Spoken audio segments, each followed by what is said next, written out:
I'm Chris Lawrence with your top stories in North Texas. Officials postponed their vote on a new data center in Fort Worth, and concerned neighbors told Brittany Costello they need to know more. For months, people who live and work in South Fort Worth near the historic Weston Gardens, they're a native plant, have had questions. It's more of what is it going to do to our area? What is it going to do to the nature out here? Wednesday, they may finally get answers. We really want to make sure the community is really knowledge of what's going on.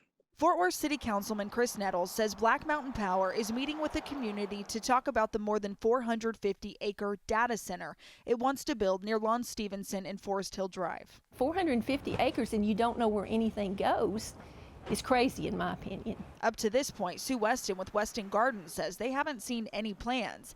It's part of the reason Councilman Nettles says he felt obligated to delay a vote Tuesday to rezone 80 more acres for this project. But he says, more importantly, the city is waiting for a presentation from Encore. It's important for the city of Fort Worth to kind of give the residents a little bit more knowledge of what data centers do and how it could affect or not affect communities such as electric, water, and other environmental issues. While he knows those answers won't satisfy people like Jaime Perkins, who plan to voice opposition no matter what, the goal is to push back. He does hope that it gives his district the answers they are looking for. This rezoning request is expected back before Fort Worth City Council June 9th. We reached out to Black Mountain but have not heard back.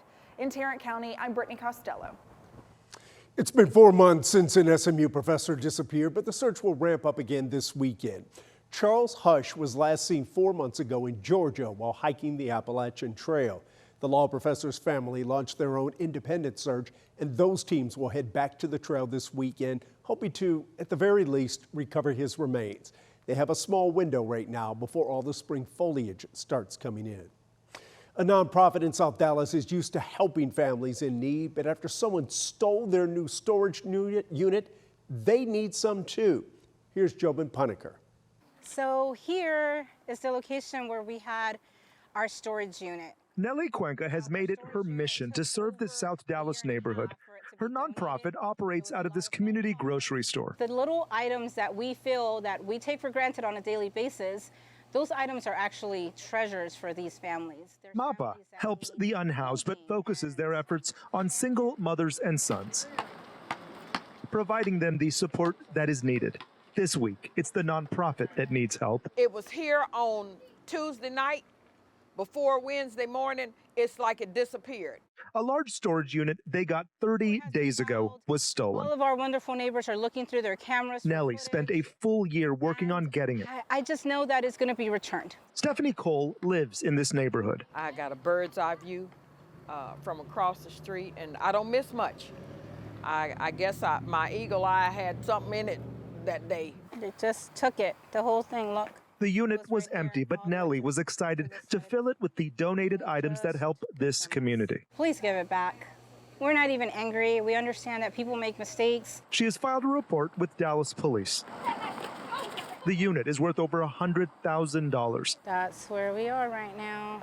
For Nellie, its service is priceless, serving a community that is underserved. We're called to love on our neighbors. In Dallas, I'm Jobin Puneker. A sinkhole opened up near White Rock Lake in Dallas, small in diameter, but 20 feet deep. One concerned neighbor tells Brittany Moncrief it's a sign of a much larger issue. Well, we met Carol Bell Walton 2 years ago. You could fit 3 SUVs in that one cave. She was raising awareness about erosion at White Rock Lake Trail after decades of storms washed away land under Garland Road. And that's the alternative to the sheet piling. Now, they should be immobile, but water's still going to seep through there. But what she didn't expect, that wasn't on my radar, is what a jogger posted to Facebook. A sinkhole between the trail and street. Oh, this just completely rewrites the script. Because Carol says the hole was 20 feet deep and caused by an abandoned sewer line. It still shows that there are critical weaknesses in this area due to infrastructure that was put in long ago that we don't even have a clue about. We asked the city of Dallas if an abandoned sewer line caused the sinkhole. They did not confirm or deny, but Dallas Water Utilities said in a statement that the area has been stabilized. They said a portion of the trail is temporarily closed as departments investigate the cause of the sinkhole, advising people avoid the area. If DWU's infrastructure has so compromised this area that we're seeing collapsing shafts, then DWU needs to take responsibility to shore this area up. And for advocates like Carol, this just leaves more questions than answers. What's under here that we don't know about? What is likely to fail? In Lakewood, I'm Brittany Moncrief. It's a tough time for local restaurants right now, given the cost of fuel and overall inflation. As Luke Larry reports, some owners are getting creative to keep the cash and customers coming in. The recipe for longevity begins with fresh ingredients. It's tofu and basil. That's how her mom did it, and it's how Irene Wangching Chai does it today. I know how to cook. But... Tai Soon in Richardson. The place has been serving North Texas for nearly 40 years. The food is good. The food is fresh and wonderful. Plenty of food, taking some home.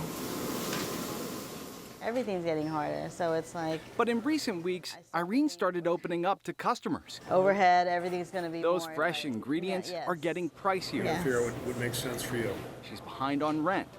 It's hard to let go of something that you've been working And last month, she almost walked away. Taking some equipment, making plans to do a takeout kind of operation, you know, on my own, rent a kitchen.